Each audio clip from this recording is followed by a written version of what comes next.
The following reading is taken from your textbook, They Say, I Say, with readings by Graff, Birkenstein, and Durst. You read 5 essays with the topic being food and diet.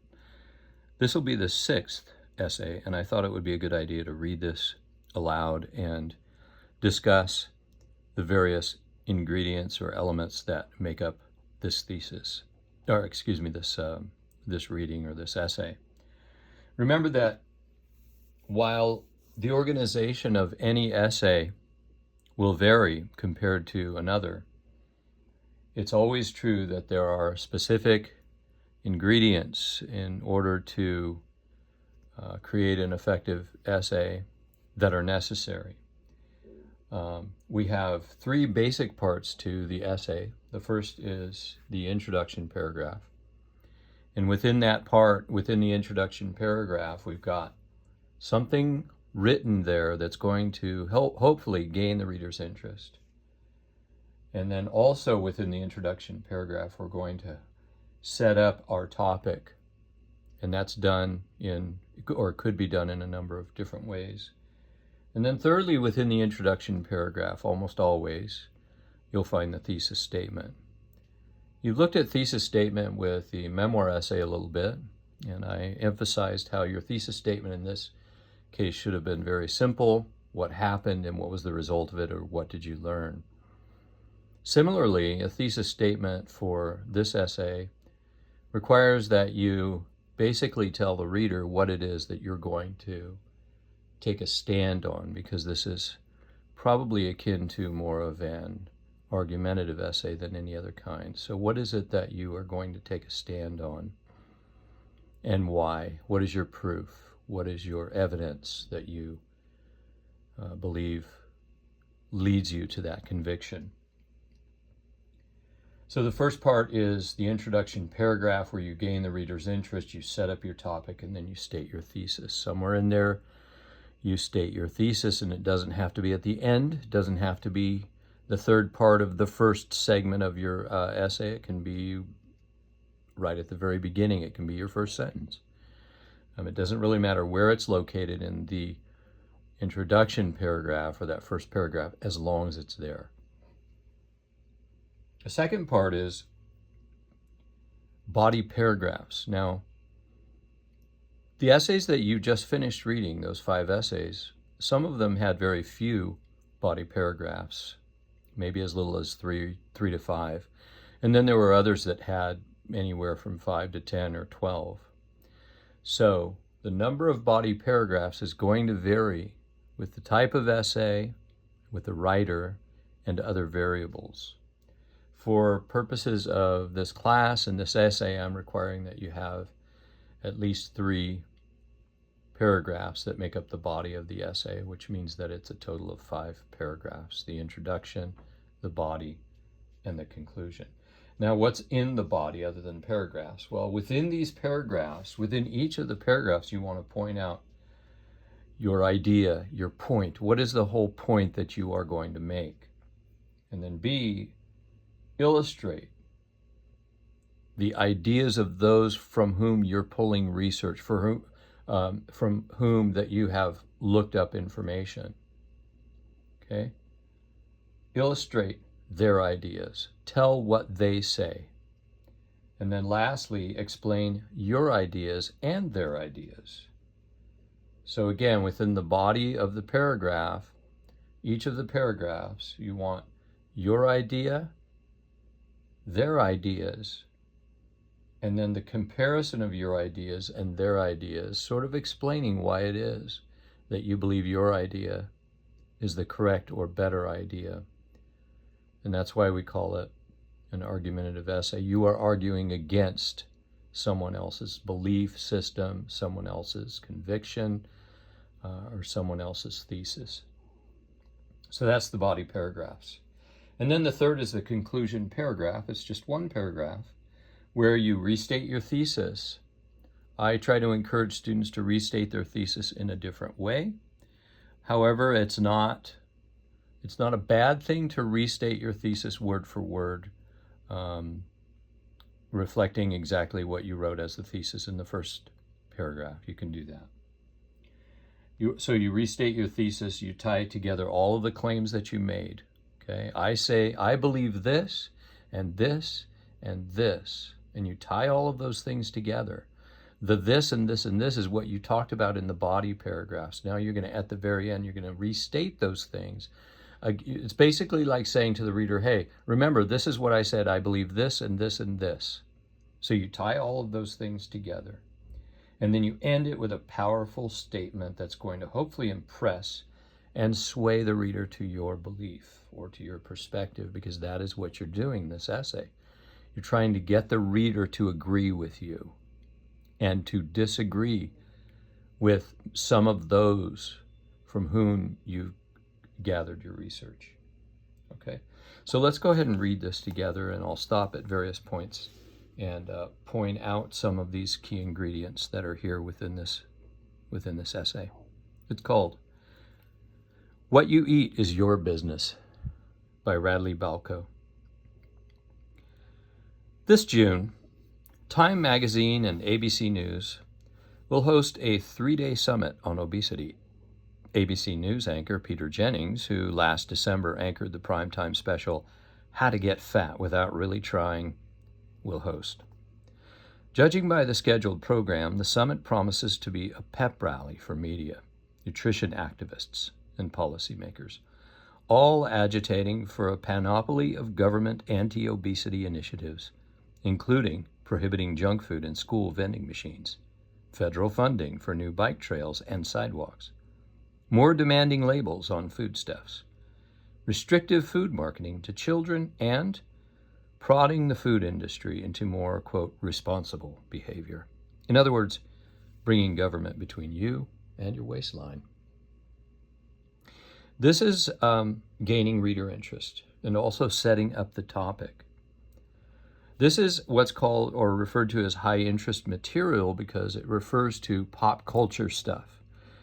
Most people, particularly during the time that this was written, had known about ABC News anchor Peter Jennings. They had heard a lot of things about anti-obesity initiatives.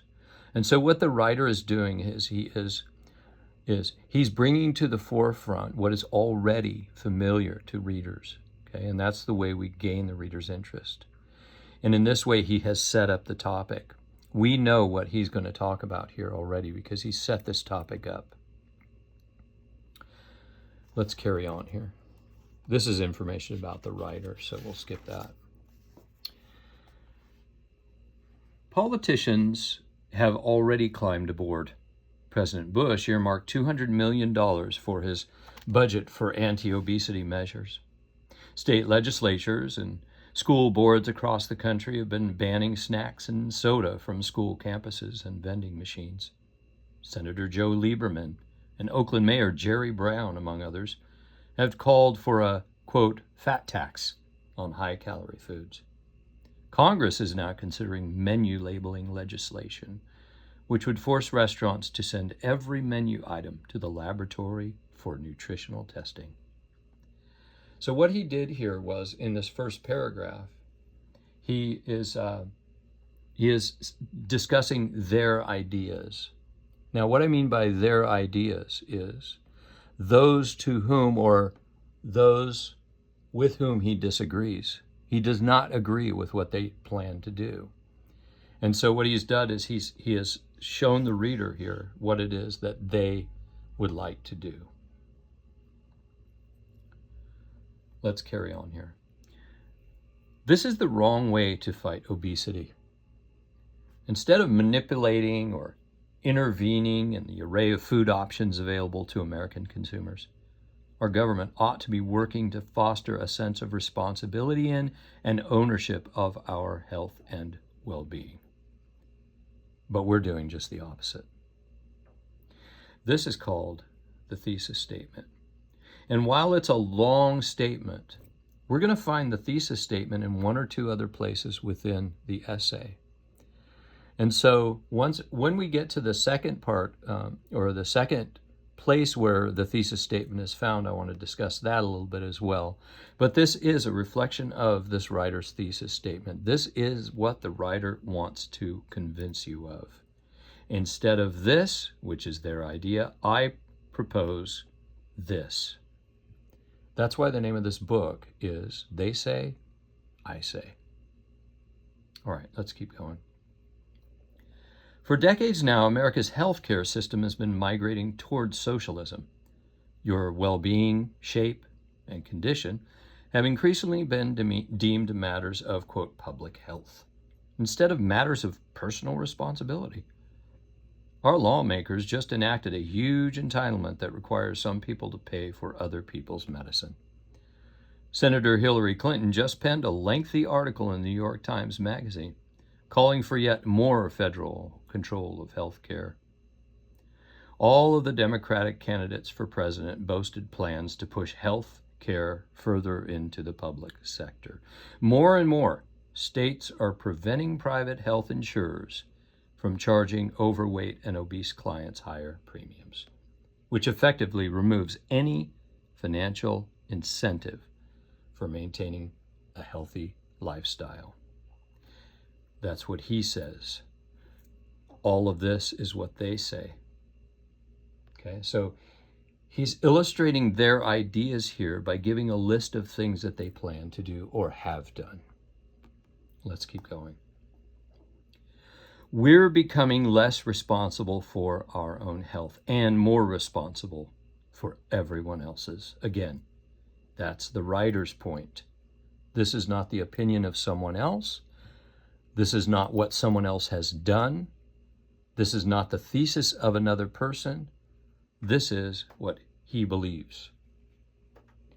Your heart attack drives up the cost of my premiums and office visits. And if the government is paying for my anti-cholesterol medication, what incentive is there for me to put down the cheeseburger? This collective ownership of private health, then, paves the way for even more federal restrictions on consumer choice and civil liberties. A society where everyone is responsible for everyone else's well-being is a society more apt to accept government restrictions, for example, on what McDonald's can put on its menu, what Safeway or Kroger can put on grocery shelves, or holding food companies responsible for the bad habits of unhealthy consumers. A growing army of nutritionist activists and food industry foes are egging the process on. Margot Wooton of the Center of Science and the Public Interest has said, "We've got to move beyond personal responsibility." The largest organization of trial lawyers now encourages its members to weed jury pools of candidates who show, quote, personal responsibility bias. The title of Jennings' special from last December, quote, How to Get Fat Without Really Trying, reveals his intent, which is to relieve viewers of responsibility for their own condition. Indeed, Jennings ended the program with an impassioned plea for government intervention to fight obesity. Now, here is the thesis statement restated.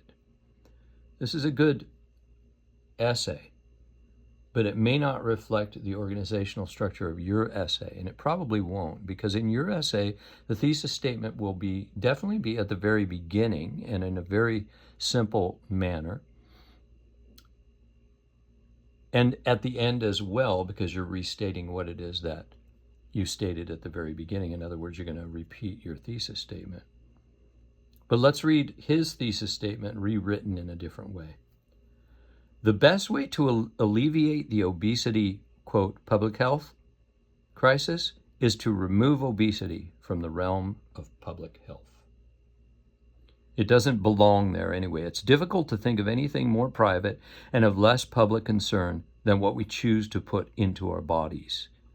It only becomes a public matter when we force the public to pay for the consequences of those choices. If policymakers want to fight obesity, they'll halt the creeping socialization of medicine and move to return individual Americans' ownership of their own health and well-being back to individual Americans. That means freeing insurance companies to remove healthy lifestyles and penalize poor ones, It means halting plans to further socialize medicine and healthcare. Congress should also increase access to medical and health savings accounts, which give consumers the option of rolling money reserved for healthcare into a retirement account. These accounts introduce accountability into the healthcare system and encourage caution with one's healthcare dollar. When money we spend on healthcare doesn't belong to our employer or the government, but is money we could devote to our own retirement, we're less likely to run to the doctor at the first sign of a cold. Now, here's the powerful statement to impress and sway, which is what you want to do in your last paragraph. In this case, the writer has simply written one very strong, powerful statement as the last paragraph. And it is okay to call it a paragraph because it's made up of more than one part of an idea. So let's listen to it. We will all make better choices about diet and exercise and personal health when someone else isn't paying for the consequences of those choices. That essay was What You Eat Is Your Business by Radley Balko.